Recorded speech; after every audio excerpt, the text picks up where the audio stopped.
All right, we're here for sentencing today. According to the plea bargain agreement, she pled no contest to count 2 of the indictment. She applied for deferred adjudication. The state is proceeding only on count 2 according to the plea bargain agreement. Punishment is to be assessed at 6 years in the prison, and the state is silent on the defendant's application. The court requested that the defendant's criminal history be provided to the court. There were no objections to the court receiving that from the state. Is that correct? Correct. And any objections to the court reviewing that? No, Judge, of course not.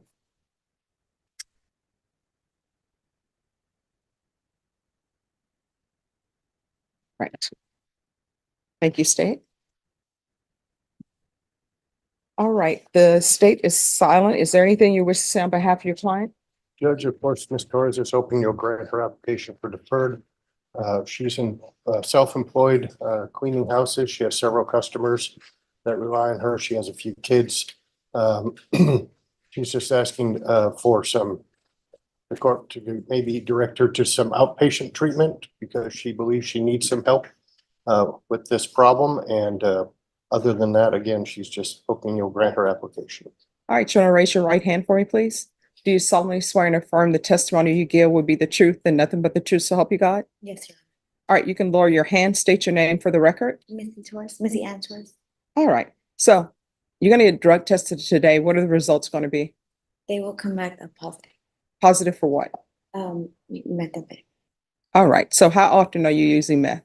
I only do it when I'm under stress, and I did it because I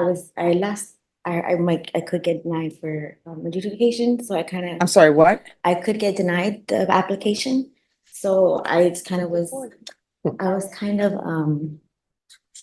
when I'm under stress. So I know I have a problem, and I don't do it like around my children. I don't do it, every day. It's just, when I'm under stress and I was, really scared. And really under stress. So I don't do it when I go to work. I don't do it, every day, like I said. All right, so how many children do you have? I have 3. What are their ages? 11, 8, and 5. And where are they now? 2 of them are with their dad and 1 is with my grandma. All right, with your grandmother, so their great grandmother? Yes, ma'am. All right. So, do you help take care of your children? Yes. How I- often? I see them every other weekend, and I don't pay child support, but I pay them. My exes and I have my daughter. My daughter is with me.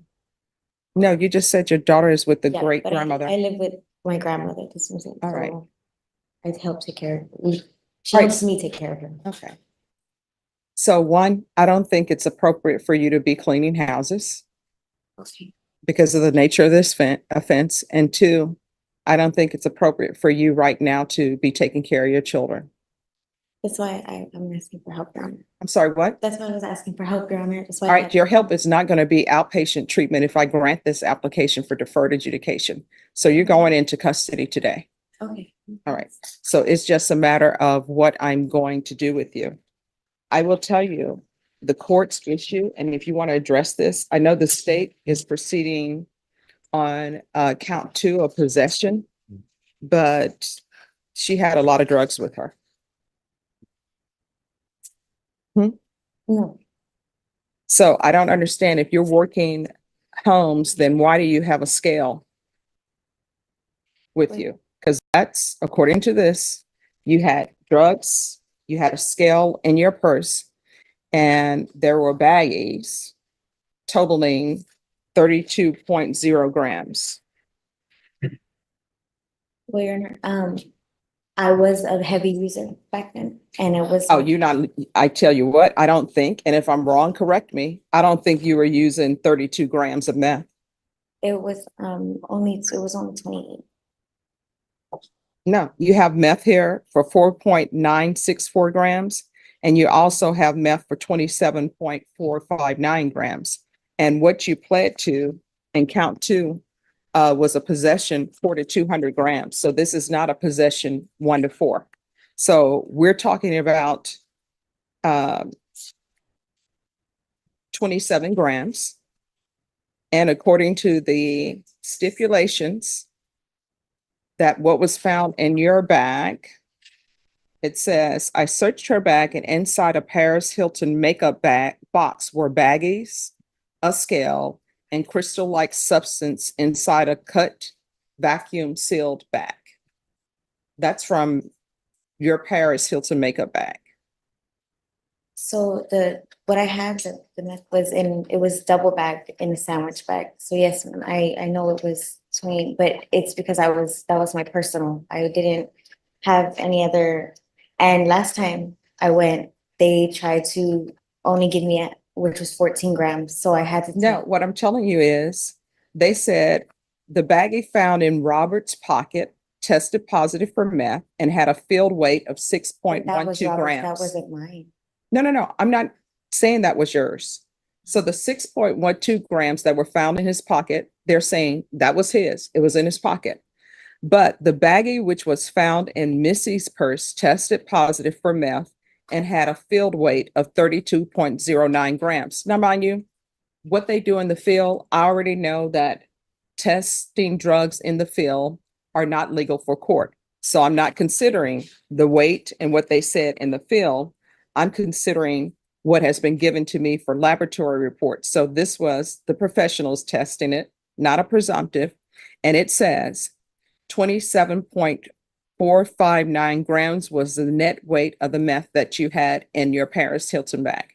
Yes, Your Honor. And I will say that I used to use a whole ounce within 2 to 3 days. So I was a heavy user and like I said, they tried to give me half of that the last time and right now it's going for 250. So if I'm paying 250, I wanted the whole thing. I wanted to make sure. I'm just being honest and I'm sorry. Excuse me for being. No, I Transparent. want you to be honest and I want you to be transparent. I'm sorry for being transparent, but it's something that I feel like I worked for my money and I didn't want just to get gypped again. I can promise you I didn't sell anything. It was because I've been gypped many times. So I did get it. Now it was double bagged because I don't know, that's the way they gave it to me.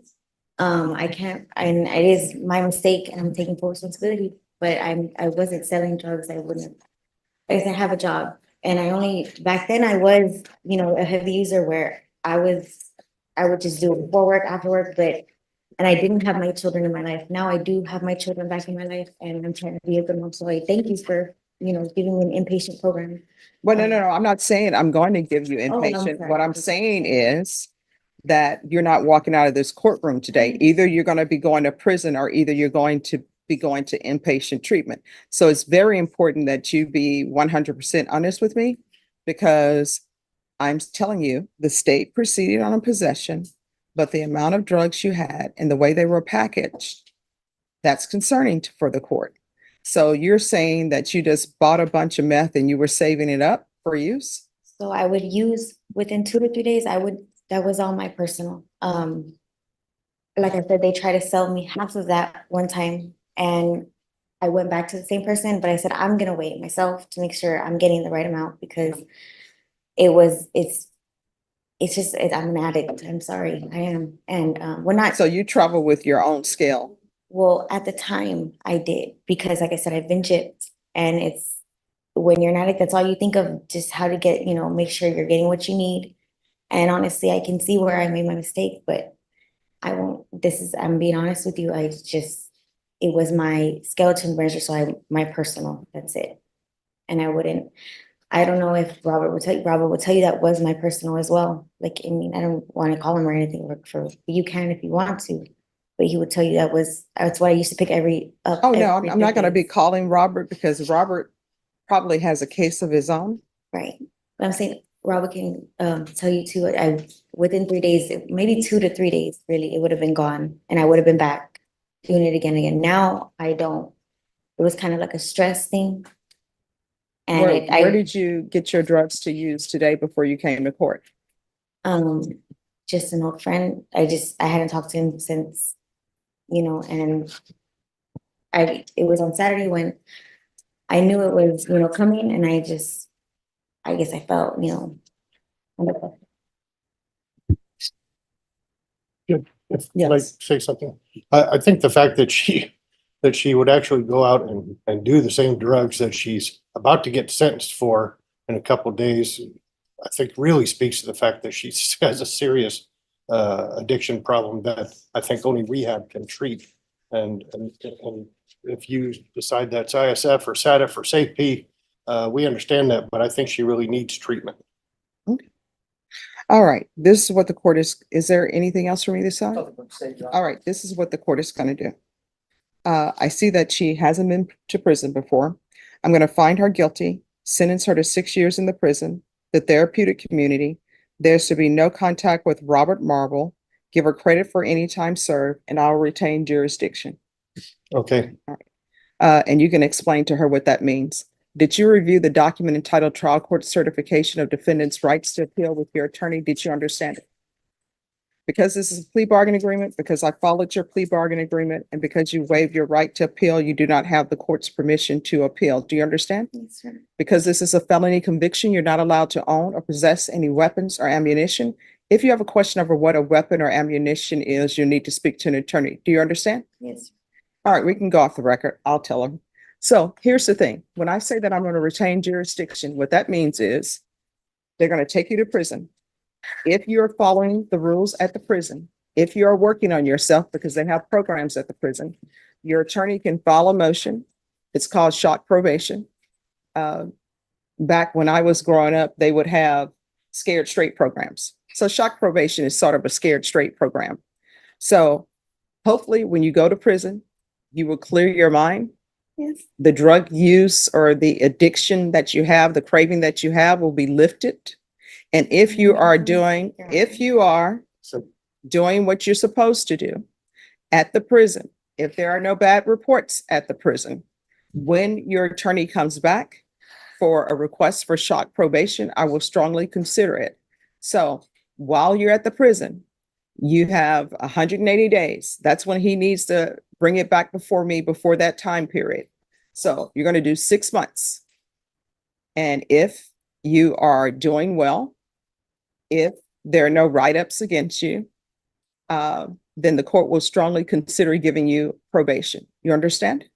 Yes, ma'am. So, well, I mean, these are going to be choices that you make. It's going to be completely up to you whether or not I strongly consider giving you probation.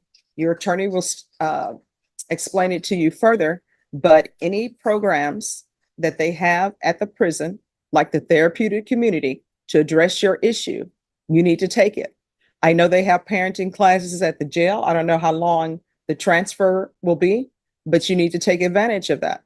When you see people come before me and they've gone to anger management class, they've done parenting classes, they've availed themselves of everything at the jail and everything at the prison, that is what you need to do. You need to immediately sign up for it. If for some reason there's overcrowding and they don't give it to you, it would be better for you to have signed up for it than to just throw up your hands and say, I'm not trying. Do you understand? Yes. And next time, if you have a case before any judge, don't use before coming to court. You understand? But I do appreciate your honesty, but you're going to have to get your life in order. Otherwise, children is going to be without their mom. You understand? All right. Good luck to you. You're welcome. Thank you. Okay, so shock probation, it is like a straight program. Basically, they go to prison. Hopefully they'll view everything. They won't want to go back. They'll get a clear head about everything. But if she does everything, more likely than not, I'm going to grant her a motion for shock probation, and I'll have her probably see if felony drug court will take her, or if Esperanza will take her some inpatient treatment. Okay.